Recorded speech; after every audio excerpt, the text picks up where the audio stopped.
Bon,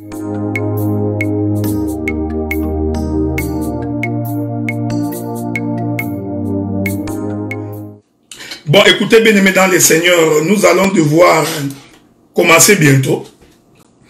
Donc, comme je vous ai dit, nous n'allons donc pas faire un exposé. Nous allons immédiatement prendre des questions. Donc, je voudrais ici, avant de pouvoir commencer, vous rappeler que vous pouvez commencer déjà à nous écrire vos questions. Et nous, à notre tour, nous allons nous faire un réel plaisir pour répondre à vos questions. Mais souffrez, d'abord pour commencer, saluer tous les bien-aimés saints, frères et sœurs, nous vous saluons, tous les élus de Dieu, fils de la maison d'Abraham. Vous avez ici toutes mes salutations le plus fraternelles. Je salue tous les hommes de Dieu qui sont connectés.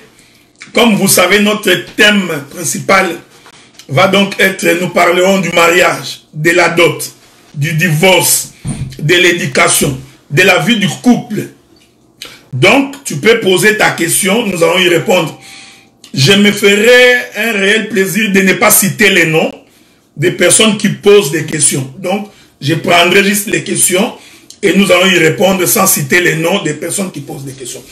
Et je voudrais également exhorter le peuple pour dire, lorsque votre question porte atteinte à une certaine forme d'intimité, essayez de trouver les mots justes, de façon polie, de façon bienséante, pour poser votre question. Donc, essayez de ne pas poser la question en utilisant des termes crus, parce que nous avons également des enfants qui suivent notre intervention avec nous. Nous avons nos beaux-pères, nos belles-mères, nos beaux-fils, nos belles-sœurs qui sont également en train de nous suivre. Voilà pourquoi il serait important, lorsque tu pouvais poser ta question et que la question porte sur une certaine forme d'intimité, essayer de trouver les mots le plus justes pour que la secrétaire puisse se sentir à l'aise pendant qu'elle est en train d'écrire vos questions. Je profite de l'occasion pour dire que au plus tard, entre le 25 et le 30 juin, la radio de l'évangile va être opérationnelle. Ici, je ne parle pas de la radio qui a été montée par les bien-aimés de Paris. Non, je ne parle pas de ça. Les bien-aimés de Paris ont leur radio qu'ils ont mis déjà sur la scène. Mais nous allons également mettre sur pied une autre radio qui a pour nom la radio de l'évangile. Donc, au plus tard, le 25 juin, entre le 25 et le 30 juin, rassurez-vous que la radio va être opérationnelle. Donc, si le Seigneur le voudrait, nous donnerons tous les programmes et la radio fonctionnera 24 heures sur 24, 7 jours sur 7 jours. Donc, si vous manquez la prédication, vous manquez les enseignements d'un certain nombre de bien-aimés frères et sœurs, soyez en paix parce que vous aurez toujours la possibilité de pouvoir suivre ces enseignements sur la radio. Nous donnerons accès à plusieurs de nos prédicateurs pour que leur prédication soit donc diffusée sur cette radio-là. Nous ouvrirons une page de publicité dans la radio et vous allez savoir que la publicité, elle ne sera pas gratuite, elle sera payante. Donc celui qui veut faire la publicité dans le site de la radio, il va être obligé de passer par l'administration et de payer les frais de publicité. Mais les prédications vont être gratuites parce que nous croyons que les enseignements, les messages ne peuvent pas être vendus. Nous ouvrirons également une petite case pour les gens qui veulent soutenir la radio. Donc pour ceux qui sont au Canada et en Amérique, ils peuvent procéder par virement Interact, donc par email. Mais pour ceux qui seront outre-mer, vous passerez certainement soit par Western Union, soit vous passerez par MoneyGram, ou vous passerez par autre agence qui est disposée pour pouvoir faire ce genre d'opération. Voilà, les choses étant ainsi dites, ou étant ainsi dites, je suis donc à votre entière disposition pour pouvoir répondre à vos questions. Donc, si quelqu'un a une question, écris sur la toile et je me ferai un plaisir de répondre à la question. Ok? Donc, en attendant que les questions nous parviennent, nous allons donc retourner pour bénir, glorifier et chanter à l'honneur de l'Éternel. Donc, je vous ai dit que je ne fais pas un exposé. Donc, je réponds aux questions. Je pourrais rester ici pendant 3 heures, à la rigueur 4 heures ou 5 heures, pour répondre à vos questions. Donc, voilà.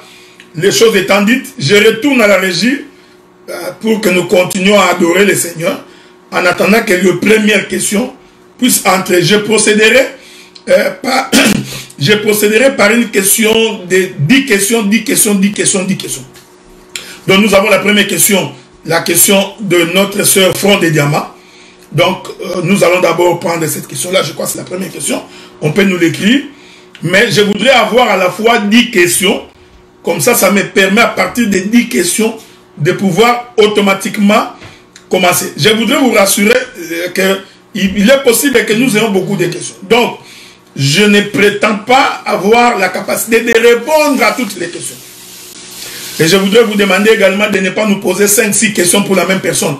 Essayez de donner également la chance aux autres de pouvoir également intervenir et de poser leurs questions. Donc, en attendant que la régie nous fasse parvenir les questions qui sont en train de tomber sur notre table, nous allons rentrer donc à la régie pour que nous puissions encore une fois louer le nom du Seigneur.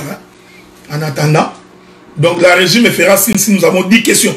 Parce que je voudrais avoir 10 questions pour pouvoir immédiatement commencer, si c'est possible. Dans ce moment-là, j'aurai mes 10 questions. Donc, et sur un contenant, on prend 10 questions à la fois et puis nous allons devoir commencer. Ok? Donc, voilà.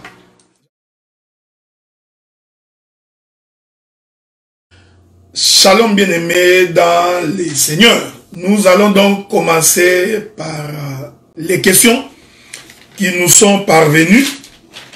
Je voudrais d'abord commencer par m'excuser. Il est possible que je ne puisse pas répondre à toutes les questions parce qu'on a l'impression qu'il y en aura tellement. Mais si par moment j'oublie ta question, reposer de nouveau la question.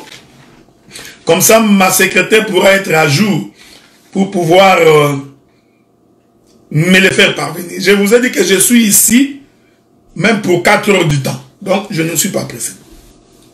Voici la première question. Un frère chrétien qui épouse une fille dont la culture n'exige pas la dot, que doit-il faire? Voici la première question. Donc, nous avons un chrétien qui a épousé une femme qui n'a pas la même doctrine, la même culture que lui. Je voudrais d'abord, pour poser l'enseignement, commencer par dire que selon la Bible, selon l'évangile, celui qui épouse quelqu'un qui n'est pas de sa doctrine, qui n'a pas... Ici, nous parlons aux chrétiens. Je voudrais préciser que je m'adresse aux chrétiens. Donc, si quelqu'un épouse une femme ou un homme qui n'est pas chrétien, comprenez d'abord que selon la vision première de Dieu, ceci n'est pas un mariage. C'est très important. Donc, parce que selon Dieu, dans le mariage, il ne peut pas y avoir de divorce. C'est pourquoi quand on posa la question à Jésus, Jésus dit au commencement, il n'en était pas ainsi.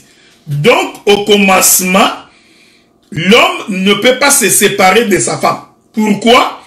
Parce que l'homme et la femme, tous les deux, sont de la même maison.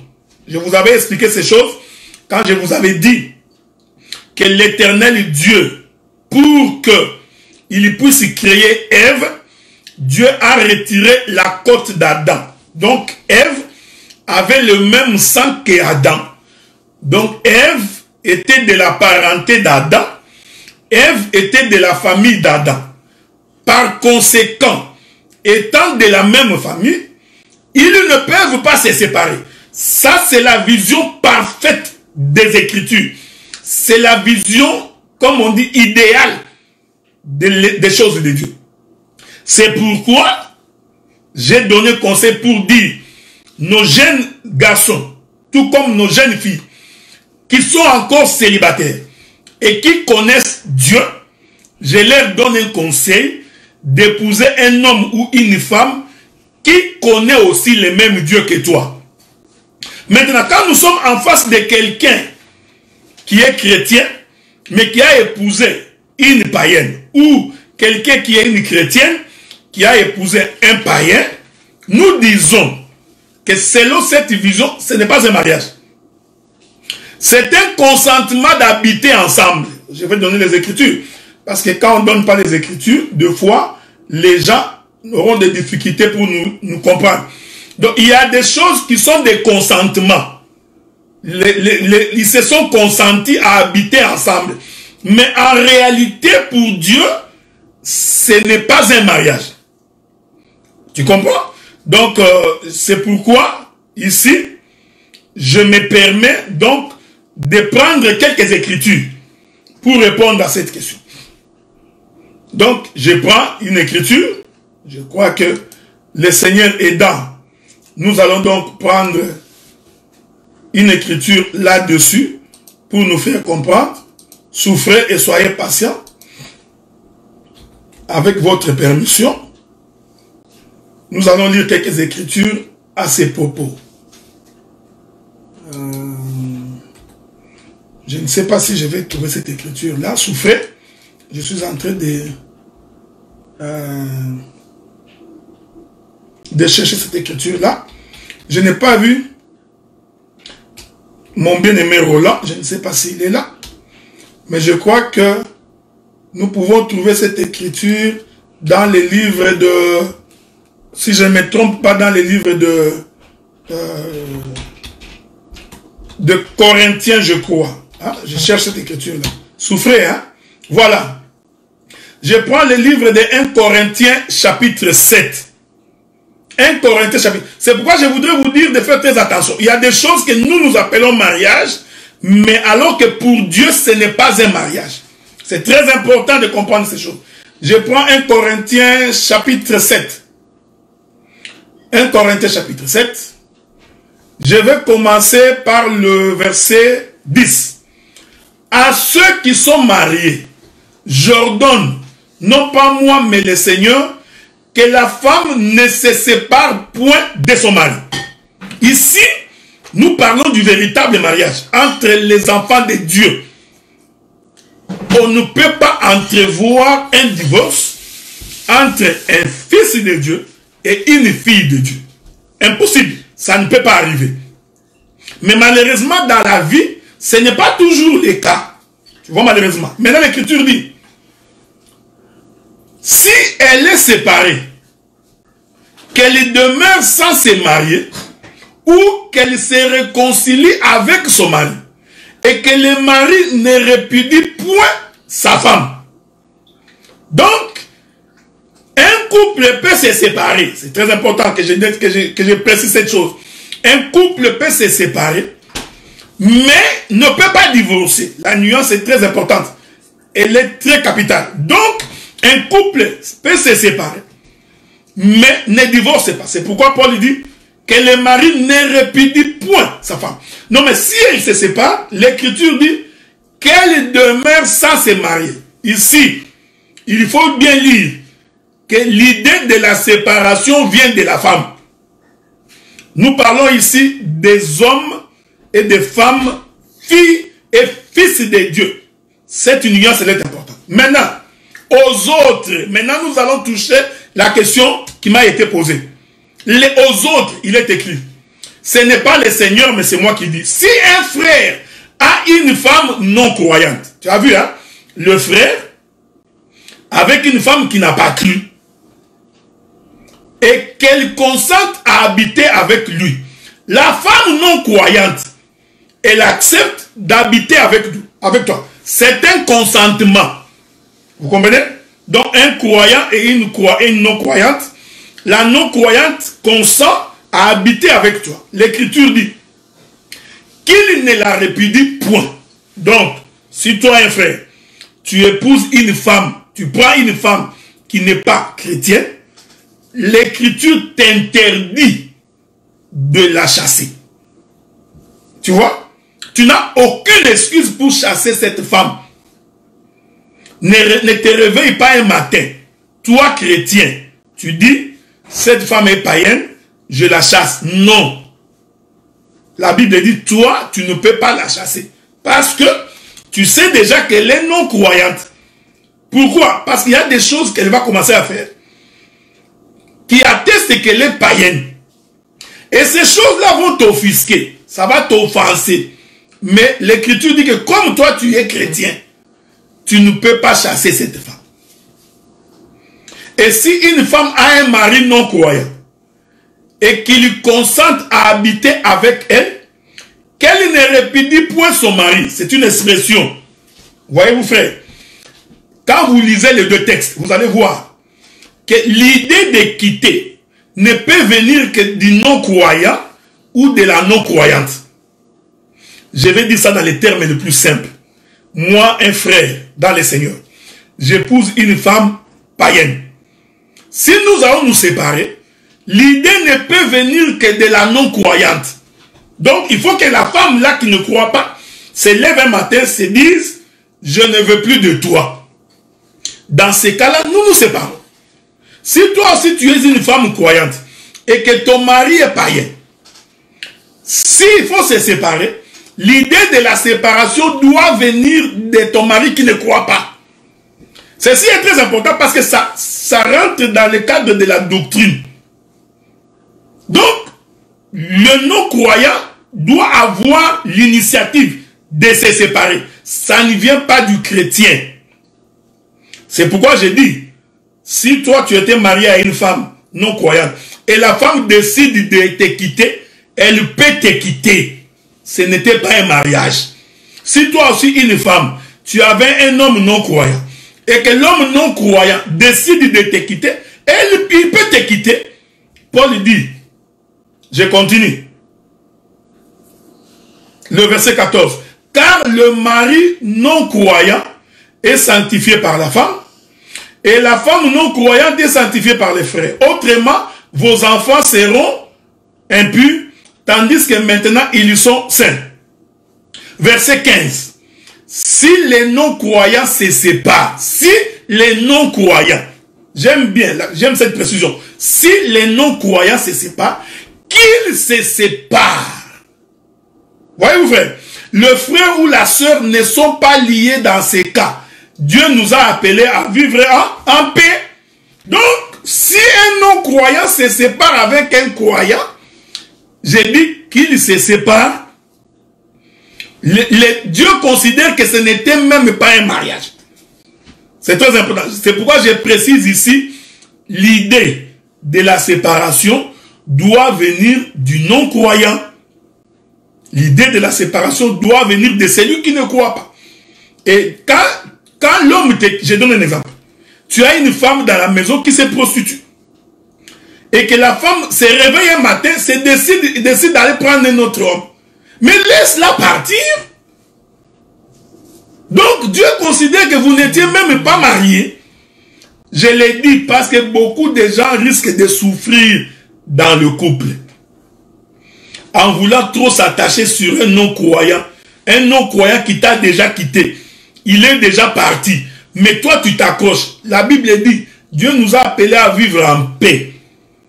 Ici la paix dont il est question, c'est la paix dans la maison. Parce que une maison qui n'a pas de paix, c'est la porte de beaucoup de démons. C'est la porte de beaucoup de difficultés. Vous voyez? Donc, si toi, tu as épousé une femme qui n'est pas chrétienne comme toi, et qu'elle adopte, dans leur coutume, c'est là qu'il est écrit, que un frère qui épouse une fille dont la culture n'exige pas la dot, si la culture n'a pas exigé la dot, eh bien, tu ne donnes pas la dot. Mais, tu ne prendras quand même pas la fille d'autrui comme si tu la ramassais dans la rue. Cela veut dire, en d'autres termes, il faut que tu puisses avoir le consentement de ses parents. Maintenant, je précise, même si la culture de cette femme n'exige pas la dot, mais comme toi, tu connais l'enseignement, qu'on ne peut pas prendre la fille d'autrui gratuitement, qu'est-ce que tu fais? Tu dois, d'une manière ou d'une autre, faire les cadeaux à ta belle famille. Est-ce que vous comprenez ce que nous disons? Donc, tu peux, sans que cela ne soit officiellement une dot, parce que la culture ne l'exige pas. Mais toi, tu dois, par reconnaissance du travail fait, de faire les cadeaux à ta belle famille, afin que la belle famille puisse te libérer. Parce que toi, tu as ta logique, qui est la logique de la Bible. Tu comprends ce que je dis? C'est la logique des Écritures. S'il y a d'autres questions, je reviendrai plus tard. Donc, pour dire comment cette dot se donne dans la Bible. C'est très important. Bon, je sais qu'il y a beaucoup de questions. On peut toujours poser des questions. Je voudrais ici prendre la deuxième question qui m'a été posée. Que pensez-vous de Simon Kimbangu? Cette question-là, on peut la laisser. Hein? On peut la laisser. Elle est un peu hors sujet. On reviendra là-dessus après. Faut-il penser à se marier 7 ans pour les célibataires? Non. Bien aimé, on se marie parce que c'est une recommandation de Dieu. Est-ce que vous comprenez ce que nous disons? On ne se marie pas parce que les temps sont difficiles. Mais je vous avais dit, selon l'enseignement, c'est très important que je précise ça. Je vous avais dit que selon l'enseignement, celui qui doit se marier doit avoir suffisamment de moyens pour prendre la femme d'autrui, non, la fille d'autrui en charge. Donc, c'est pourquoi je vous avais fait remarquer qu'un pauvre ne peut pas se marier. Ici, quand je parle du pauvre, je ne dis pas que c'est lui qui n'a absolument rien. Non. C'est-à-dire que c'est lui qui est capable de trouver quelque chose. Un enfant qui a étudié, qui a un diplôme, il a l'avenir, il se trouvera. Celui qui a une qualification, une formation, il va se retrouver. Est-ce que vous comprenez ce que nous disons? Donc, nous précisons que le mariage est fait pour des hommes responsables. J'avais donné plusieurs écritures. J'ai attesté que avant que Isaac ne se marie, la Bible dit que Abraham avait d'abord préparé le fils. Donc il avait tout mis à sa disposition pour que le fils aille se marier.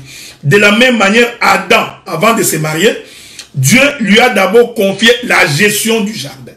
Donc, c'était d'abord un bon gestionnaire. C'est lui qui a le moyen, qui a les capacités pour aller épouser une femme. Maintenant, permettez que je touche la révélation de cette chose. Voilà pourquoi même Christ, avant de nous épouser, nous l'église, Christ c'est d'abord un homme riche. Donc il nous a fourni toute sa richesse. Ouais, il nous a donné le pouvoir de marcher sur les démons, sur les scorpions. Le Seigneur nous a fourni tout. Ouais, donc il a pris toute sa richesse, il nous a confié. Souvenez-vous, la Bible dit que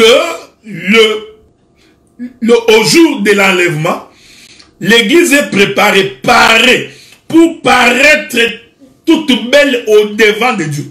Or, la parure de l'église, c'est ça même l'enseignement des apôtres et des prophètes. C'est pourquoi je vous avais fait remarquer, pour dire que, donc, un frère qui n'a pas de moyens, je lui conseillerais de prier Dieu, afin que Dieu mette à sa disposition les moyens de prendre en charge la fille d'autrui. Est-ce que vous comprenez ce que nous disons? Parce que dans mes explications, vous allez comprendre que même nourrir la femme, c'est une dot. Hein? Ça fait partie de la dot. Le fait de prendre la femme en charge, c'est toute une dot. Et vous comprenez? Donc, et cela dépend aussi, cela conditionne la domination de l'homme sur la femme et la soumission de la femme au mari. Ceci est conditionné par ces choses.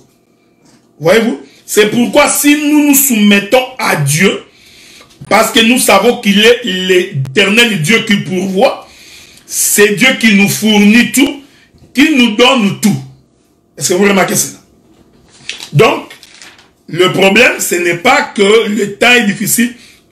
Le problème, c'est qu'il faut que tu te maries pour ne pas tomber inutilement dans les péchés. Quel est le vrai sens d'un homme inféminé? Bon, nous allons essayer de trouver cette écriture-là. Je ne sais pas si je peux la trouver, cette écriture-là. Allons lire. Souffrez, hein? Je ne sais pas si je trouverai cette écriture-là. Okay? Mais je donnerai quand même quelques pensées là-dessus pour que les gens puissent très bien nous saisir. Un homme inféminé, selon le sens des Écritures. Je cherche parce que je crois que le bien-aimé Paul en parle. Hein, c'est l'Écriture que je cherche. Donc, je voudrais, si quelqu'un peut me trouver cette Écriture-là, ça nous permettra de pouvoir avancer calmement là-dessus. Donc, il y a une écriture qui en parle, qui dit que les efféminés ne rentreront pas dans le royaume des cieux. Je ne sais pas si je trouverai cette écriture-là, mais sinon je reviendrai. L'essence d'un homme efféminé, je vais le dire comme ça. C'est un homme qui se comporte comme une femme. En d'autres termes, c'est un homme qui est comme une femme, c'est comme un homo. Vous comprenez? Donc, voilà, bien-aimé, grâce me l'a donné. 1 Corinthiens chapitre 6, verset 10 à 12. 1 Corinthiens chapitre 6. 1 Corinthiens chapitre 6, voilà. Verset 10 à 12. La Bible dit: ni les efféminés, ni les infâmes, ni les voleurs, ni les cupides, ni les ivrognes, ni les outragés, ni les ravisseurs n'hériteront le royaume des cieux. C'est cette écriture-là que j'ai cherché. Donc, un efféminé, en quelque sorte, si nous voulons rentrer dans le contexte de Sodome et de Gomorrhe, la Bible dit que ce qui arriva au temps, ce qui va arriver à l'avènement du Fils de l'homme, arrivera de même, était de même ce qui est arrivé du temps de Lot et de Sodome et Gomorrhe.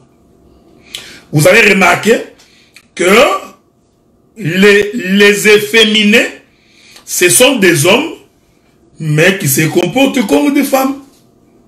Voyez-vous? Un homme qui va avec une femme. Un homme qui donc, sa démarche, c'est comme une femme. Donc, il fait des petites, comme une femme. Donc, c'est un efféminé. Est-ce que vous comprenez, gars? Vous comprenez? Donc, c'est ce que la Bible appelle efféminé. Ici, il ne faut pas confondre ça avec l'amour qu'un homme a vers sa femme. Non. Il y a beaucoup de gens qui font des confusions entre quand un homme aime sa femme, on dit que c'est un efféminé. Non, ce n'est pas ça un efféminé. Est-ce que vous comprenez? Je pourrais encore entrer dans la profondeur. Voyez-vous? Donc, un efféminé, c'est aussi un homme qui n'a aucune capacité d'un homme. Je précise ça. C'est-à-dire, c'est quelqu'un dans un foyer, mais qui est une femme, parce qu'il est attesté que c'est à l'homme de protéger la femme. C'est à l'homme de nourrir la femme. C'est à l'homme de prendre soin de la femme. Alors, si le mouvement devient contraire, vous comprenez ça? Donc, la femme commence à te nourrir. Il te donne des vêtements. Il prend soin de toi. La femme commence à te sécuriser. Donc, toi, tu n'es plus un homme. Tu es un efféminé. Et ceci est contre la doctrine. C'est pourquoi je vous avais fait remarquer. Vous voyez, frère? Donc, c'est ce qu'on appelle une relation contre nature. Car l'homme, c'est la puissance. L'homme, c'est la force. L'homme, c'est la protection. L'homme, c'est le pourvoyeur. Maintenant, Quand l'homme commence à se comporter comme une femme, c'est-à-dire l'homme est en jupe, permettez l'expression, la femme est en pantalon. J'ai dit permettez l'expression. Je ne voudrais pas dire que les pantalons c'est l'habit de l'homme. Ce n'est pas ce que j'ai dit. Cela veut dire que cet homme devient un efféminé. C'est pourquoi, voilà, j'aime bien ce que les bien-aimés Gloire a dit, les hommes gigolos, donc l'homme qui vit derrière la femme, il vient dans la maison, on lui donne à manger, lui n'a pas donné l'argent. Il ne sait pas d'où provient l'argent, mais il mange quand même. Donc, à la longue, tu vas perdre ton autorité. Tu perdras ta puissance. La femme ne pourra plus se soumettre. Donc, c'est ça l'essence d'un efféminé. Mais ce n'est pas parce que tu aimes beaucoup ta femme, on dit que tu es efféminé. Non. D'ailleurs, j'ai toujours dit, l'homme a la mission de toujours écouter sa femme. Un homme qui n'écoute pas sa femme est très dangereux. L'homme doit toujours, je dis bien, je précise, je dis toujours, écouter sa femme. C'est très important. Pourquoi? Parce que le bien-aimé Paul dit, le mariage terrestre est un mystère par rapport à Christ et à l'église. Or, nous, l'église, en tant que femme, le Seigneur, comme le mari, a l'obligation de toujours nous écouter. Voyez, frère? Donc, l'homme doit avoir tendance toujours à écouter. Même si tu ne marcheras pas selon ce que dit ta femme, mais au moins l'écouter la tranquillise. Elle sait au moins que mon mari m'a écouté. Voyez-vous? Donc, c'est très important. Si les jours où le Seigneur permettra, lorsque nous parlerons du ministère, j'expliquerai aussi qu'un bon ministre qui a aussi une bonne femme, fille de Dieu, doit avoir tendance à l'écouter aussi. C'est très important, j'en parlerai au moment opportun. Donc, ceci est différent d'un homme qui aime sa femme.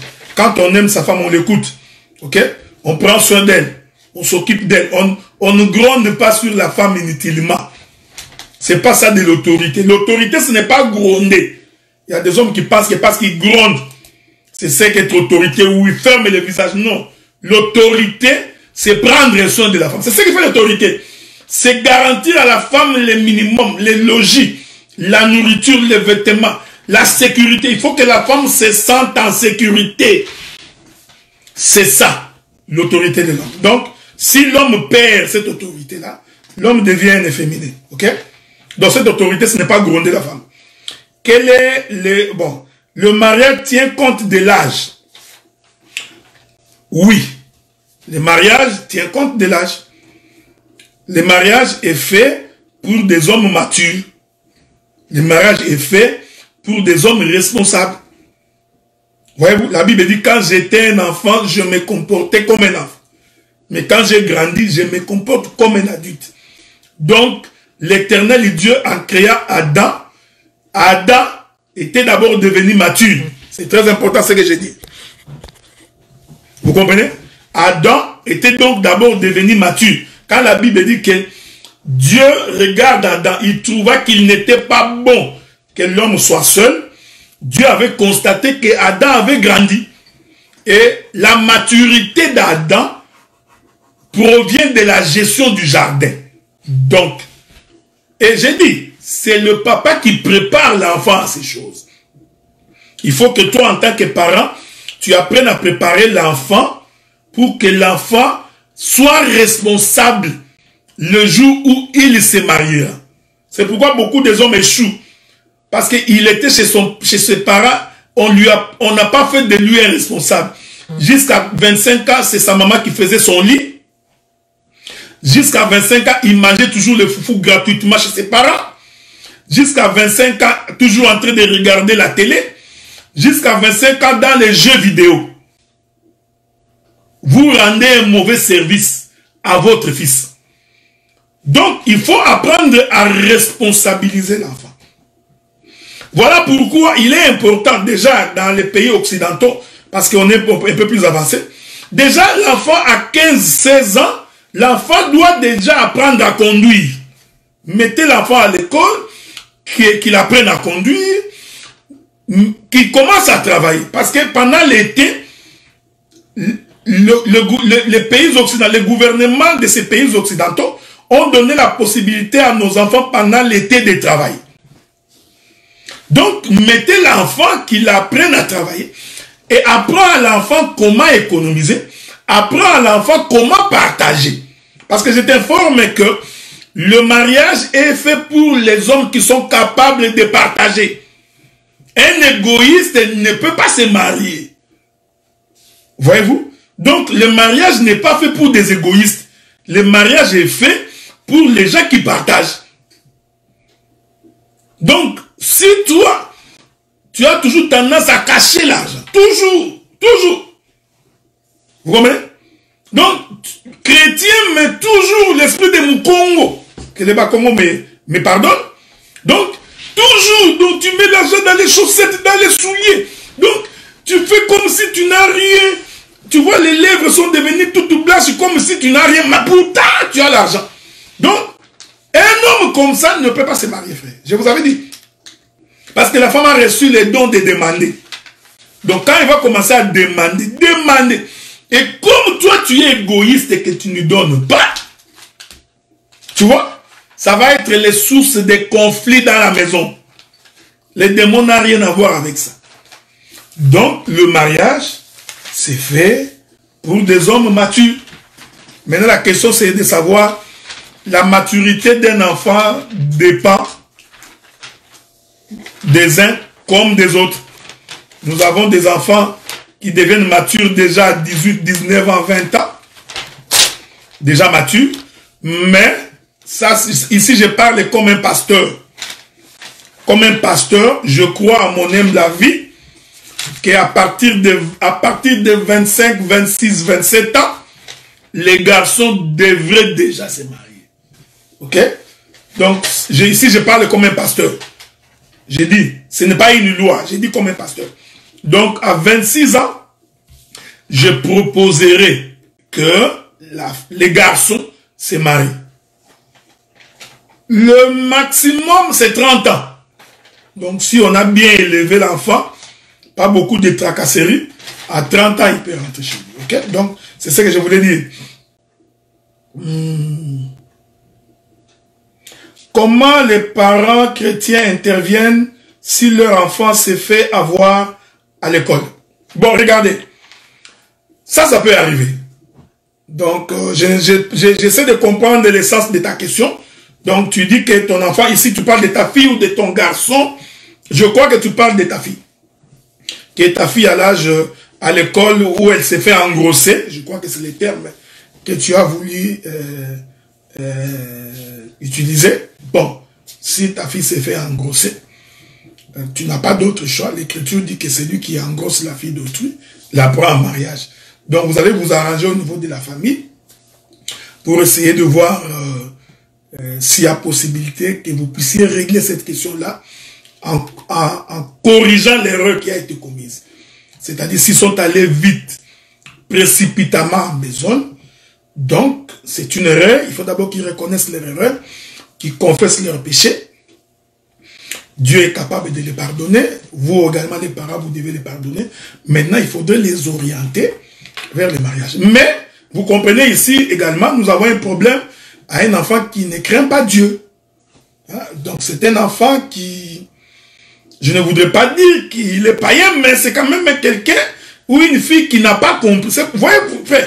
Vous comprenez qu'on peut éviter toutes ces choses si seulement nous éduquons nos enfants selon la parole. Parce que si tu dis à ta fille, écoute, ma fille, tu fais l'université, tu finis ton université à 23 ans, 24 ans, tout au plus, et après, quand un homme te drague, et que tu aimes l'homme, tu amènes chez tes parents, et nous procédons normalement pour le mariage, vous aurez moins de problèmes. Est-ce que vous comprenez ce que nous disons? C'est pourquoi les parents aussi ont la mission de prier pour leurs propres enfants, parce que les démons également est derrière ces choses. Vous comprenez? Mais ça peut arriver que l'enfant, pour une raison ou pour une autre, bon, il y a beaucoup de questions, hein? J'ai beaucoup de questions. On est à combien? Il y a beaucoup de questions, hein?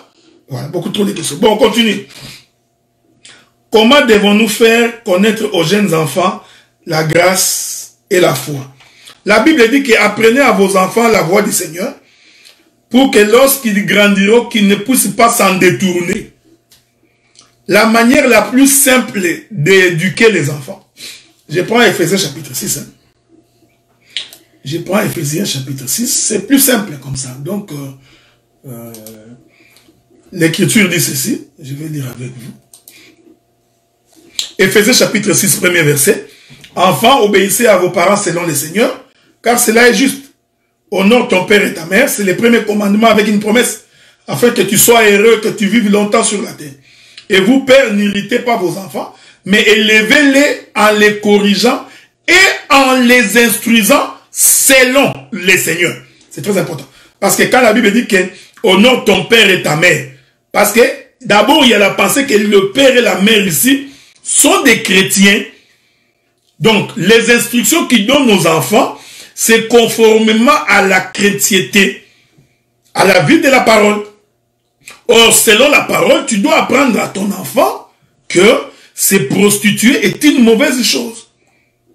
Tu ne vas pas avec une fille ou avec un garçon avant le fiançailles, avant le mariage. Tu apprends à ton enfant que le vol est mauvais. Le mensonge est une mauvaise chose. La calomnie, la jalousie. Donc, ce sont les choses élémentaires. Apprends à ton enfant à partager, à aimer. Voyez-vous, frère? Donc, c'est la base même de l'évangile. C'est la base même de la parole. Est-ce que vous comprenez? Donc, si vous n'élevez pas les enfants de cette manière, si vous ne leur dites pas de craindre Dieu de cette façon, vous allez très vite comprendre que vous aurez beaucoup de troubles dans les foyers. Vous comprenez qu'ici, c'est toujours difficile quand tu étais païen et que tu as épousé une païenne. Hein? Ça, c'est une autre dimension. Où vous allez dans des boîtes de nuit. Bon, quand déjà, toi, parent, tu bois, tu te saoules devant tes propres enfants, c'est un mauvais modèle. Quand déjà un parent est en train de frapper sa femme, c'est aussi un mauvais modèle. Vous comprenez? Donc, vous comprenez que tout tourne autour de la vie des chrétiens, de l'abandon du péché, de la transformation et du changement. Donc, un homme non transformé, non changé, vous voyez que toute la conséquence donc provient du fait que nous-mêmes, nous ne craignons pas Dieu. Vous voyez? Donc, c'est un peu ça. Bon.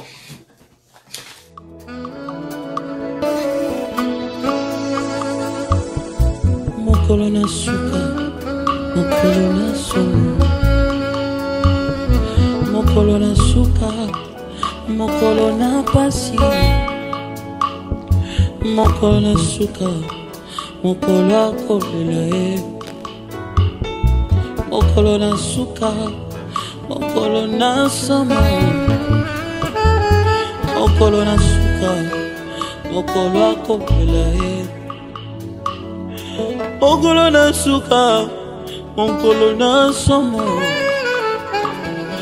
Mokolona suka, mokolona pasi. Okoluka biloko ekozala te.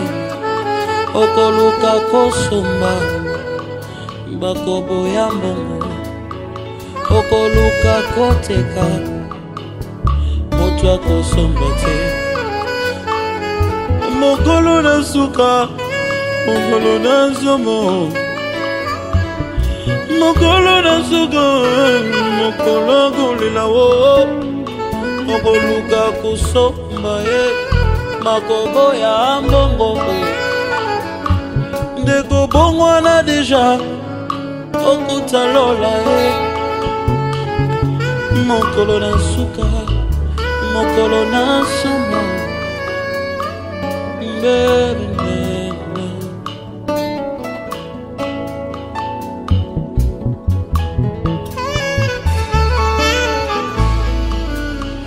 Kolo kolo yeah, kolo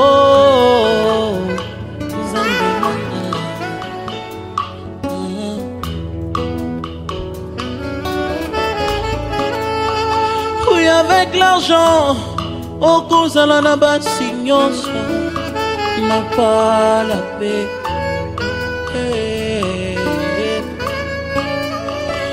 Oui, avec l'argent, tu peux acheter un gros lit, mais jamais le sommeil.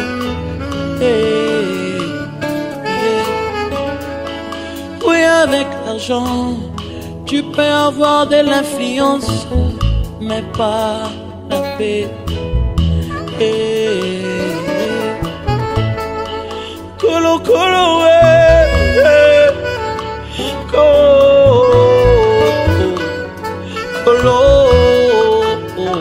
Zambi.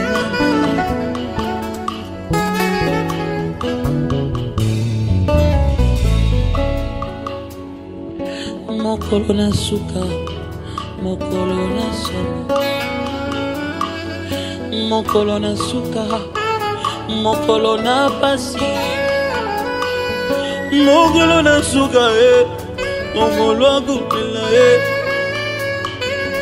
Mokolo na suka, mokolo na somo.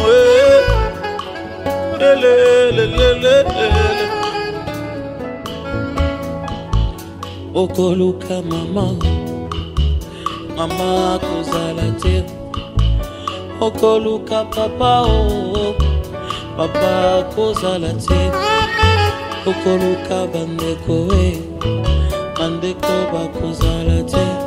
Okoluka ingénieur chama na ngai, chama kozala te. Okoluka manase, oh, manase akozala te.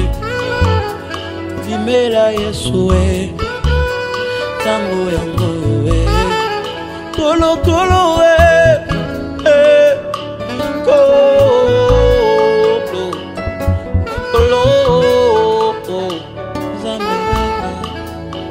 Oui, avec l'argent, tu peux avoir plusieurs voitures, mais pas la paix. Oui, avec l'argent, tu peux avoir des lits, mais jamais le sommeil. Oui, avec l'argent, tu peux gagner des relations, mais jamais le ciel. Oui, avec l'argent, tu peux gagner des relations, mais jamais le ciel.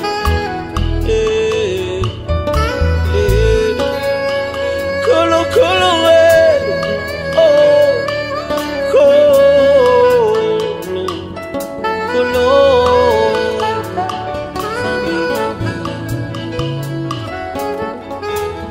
Bien, mais nous sommes en train de toucher à la fin. Je crois que bientôt le retour du Fils de l'homme. Il y a des gens en train de se montrer. Il y a des signes précurseurs, des signes qui annoncent la fin. Ton argent n'achètera pas ta place dans les cieux. J'aimerais pas qu'un jour où le Seigneur reviendra, que tu cherches ta mère alors qu'il partira déjà. J'aimerais que nous puissions tous nous retrouver à la Jérusalem céleste, à la cité des dieux. Même si tu gagnais de l'argent sur la terre, jamais de l'argent te donnera la paix. Jamais de l'argent te donnera la joie. Parce que je sais que la joie de l'Éternel est notre force. Cela veut dire que nous pouvons puiser la joie que dans le Seigneur.